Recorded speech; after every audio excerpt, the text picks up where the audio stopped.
Life ফিলোসফির 10টি method. Number 1, জীবনটা কোনো প্রতিযোগিতা নয়, বরং প্রতিদিন নিজেকে একটু ভালো বানানোর সুযোগ। নাম্বার 2, তুমি যা হারিয়েছো তা তোমাকে অনেক কিছু শিখে গেছে, এটাও এক প্রাপ্তি। নাম্বার 3, সুখ বড় না শান্তি বড়, এটা বুঝতেও সময় লাগে। নাম্বার 4, নীরবতায় অনেক প্রশ্নের উত্তর দেয়। নাম্বার 5, সব প্রশ্নের উত্তর পাওয়ার দরকার নেই, কিছু প্রশ্নের উত্তর সময় দেবে।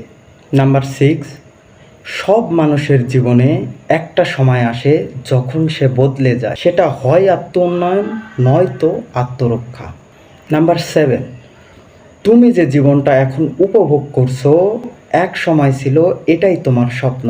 নাম্বার 8, জীবনের সব কিছু বুঝতে হবে না, কিছু জিনিস শুধু মেনে নিতে হয়। নাম্বার 9, প্রত্যাশা যত কম জীবন তত সহজ।